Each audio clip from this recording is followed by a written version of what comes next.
Hi guys, welcome back to my YouTube channel. ನಾನಿವತ್ತು ಚಿಕ್ಕ ಮಕ್ಕಳಿಗೆ ಹೇಗೆ ಎಣ್ಣೆ ಹಚ್ಬಿಟ್ಟು ಮಸಾಜ್ ಮಾಡೋದು ಅಂತ ತೋರಿಸ್ಕೊಡ್ತೀವಿ. ನೀವು ಕೊಬ್ಬರಿ ಎಣ್ಣೆ ಆದರೂ ಯೂಸ್ ಮಾಡ್ಕೋಬೋದು ಅಥವಾ baby massage oil or almond oil ಆದರೂ ಯೂಸ್ ಮಾಡ್ಕೋಬೋದು. ನಾವು ನಮ್ಮ ಸ್ವೀಟಿಗೆ ಕೊಬ್ಬರಿ ಎಣ್ಣೆ ಜೊತೆಗೆ ಬೇಬಿ ಮಸಾಜ್ ಆಯಿಲ್ನ ಲೈಟಾಗಿ ಬಿಸಿ ಮಾಡ್ಕೊಂಡ್ಬಿಟ್ಟು ತಣ್ಣಗಾದ್ಮೇಲೆ ಅದನ್ನು ಯೂಸ್ ಮಾಡ್ಕೊತೀವಿ. ಇಲ್ಲಿ ತೋರಿಸ್ತಿದ್ದೀವಲ್ಲ, ಇದೇ ರೀತಿ ಕೊಬ್ಬರಿ ಎಣ್ಣೆನ ಚೆನ್ನಾಗಿ ನೆತ್ತಿ ಮೇಲೆ ಹಾಕ್ಕೊಂಡು ಅದನ್ನು ಹಾಗೆ ಬಿಡಬೇಕಾಗುತ್ತೆ.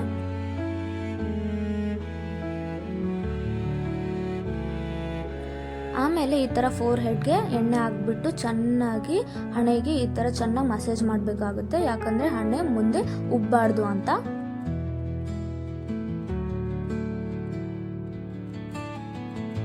ಆ ಕಡೆ ಈ ಕಡೆ ಕಿವಿಗೆ ಸ್ವಲ್ಪ ಸ್ವಲ್ಪನೇ ಎಣ್ಣೆ ಹಾಕ್ಕೊಂಡು ಈ ಥರ ಸರ್ಕ್ಯುಲರ್ ಮೋಷನಲ್ಲಿ ರೊಟೇಟ್ ಮಾಡಬೇಕು.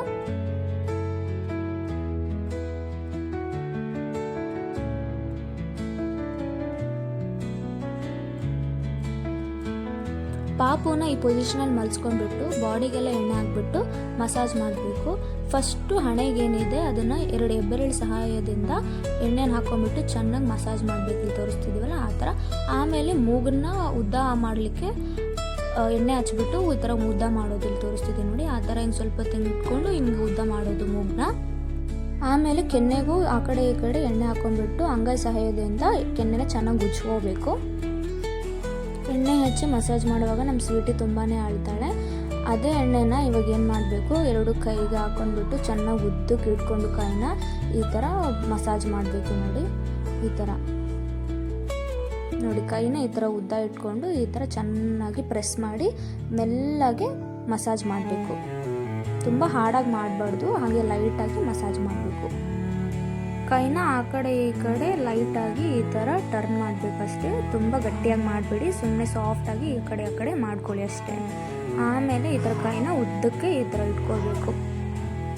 ಚೆಸ್ಟಿಗೂ ಕೂಡ ಈ ಥರ ಲೈಟಾಗಿ ಮಸಾಜ್ ಮಾಡಬೇಕು. ಕಾಲ್ಗೂ ಎಣ್ಣೆನ ಹಾಕ್ಕೊಂಡ್ಬಿಟ್ಟು ಚೆನ್ನಾಗಿ ಈ ಥರ ಉದ್ದಕ್ಕೆ ಇಟ್ಕೊಂಡು ನೈಬೇಕು. ಈ ಥರ ನೋಡಿ ತೋರಿಸ್ತಿದ್ದೀವಿ ನೋಡಿ. ಈ ಥರ ಎಣ್ಣೆ ಹಾಕ್ಬಿಟ್ಟು ಚೆನ್ನಾಗಿ ಮಸಾಜ್ ಮಾಡಬೇಕು. ಉದ್ದಕ್ಕೆ ಇಟ್ಕೋಬೇಕು, ಲೈಟಾಗಿ ಇಟ್ಕೊಂಡು ಮಾಡ್ಕೊಳ್ಳಿ. ಹಾರ್ಡಾಗಿ ಇಟ್ಕೋಬೇಡಿ. ತುಂಬ ಚಿಕ್ಕ ಮಕ್ಕಳು ತುಂಬ ಎಳೆವಿರ್ತಾವಲ್ಲ, ತುಂಬ ಸಾಫ್ಟಾಗಿ ಮಾಡ್ಕೊಳ್ಳಿ. ಪಾಪುನ ಈ ಥರ ಉಲ್ಟಾ ಮಲ್ಸ್ಕೊಂಡು ಆಮೇಲೆ ಬೆನ್ನಿಗೂ ಚೆನ್ನಾಗಿ ಎಣ್ಣೆ ಹಾಕ್ಬಿಟ್ಟು ಉಜ್ಕೋಬೇಕಾಗುತ್ತೆ. ಚೆನ್ನಾಗಿ ಮಸಾಜ್ ಮಾಡಬೇಕು. ಯಾಕಂದರೆ ದಿನಪೂರ್ತಿ ಮಕ್ಕಳು ಮಲ್ಕೊಂಡು ಬೆನ್ನೆಲ್ಲ ನೋವು ಬಂದಿರುತ್ತೆ. ಹಾಗಾಗಿ ಸ್ವಲ್ಪ ಲೈಟಾಗಿ ಎಣ್ಣೆನ ಬೆನ್ನಿಗೂ ಹಾಕ್ಕೊಂಡು ಮಸಾಜ್ ಮಾಡ್ಕೋಬೇಕು.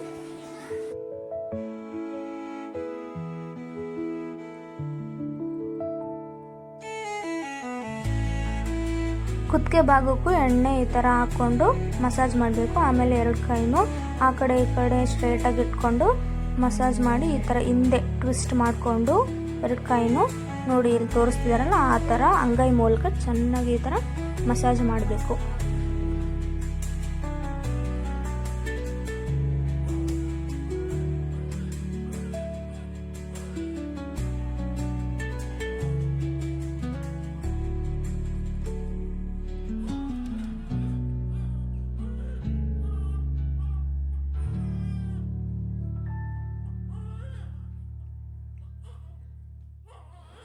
ಪಾಪು ಬೆನ್ನು ನೋಡಿ ಹೇಗೆ ಲೈಟಾಗಿ ಮಸಾಜ್ ಮಾಡ್ತಿದ್ದಾರೆ. ಇದೇ ಥರ ನೀವು ಎಣ್ಣೆನ ಬೆನ್ನಿಗೆ ಹಾಕ್ಕೊಂಡ್ಬಿಟ್ಟು ಲೈಟಾಗಿ ಮಸಾಜ್ ಮಾಡ್ಕೋಬೇಕು. ತುಂಬ ಹಾರ್ಡಾಗಿ ಮಾಡ್ಕೋಬೇಡಿ.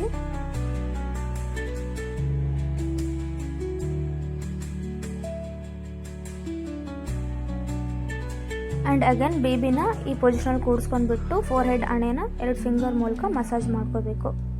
ಪಾಪು ಬಗ್ಗೆ ನಿಮ್ಗೆ ಏನೇ ಡೌಟ್ಸ್ ಇದ್ದರೂ ಕಮೆಂಟ್ ಬಾಕ್ಸಲ್ಲಿ ಕಮೆಂಟ್ ಮಾಡಿ. ಹಾಗೆ ವಿಡಿಯೋನ ಲೈಕ್, ಶೇರ್, ಕಮೆಂಟ್ ಮಾಡೋದನ್ನ ಮರಿಬೇಡಿ. Bye guys.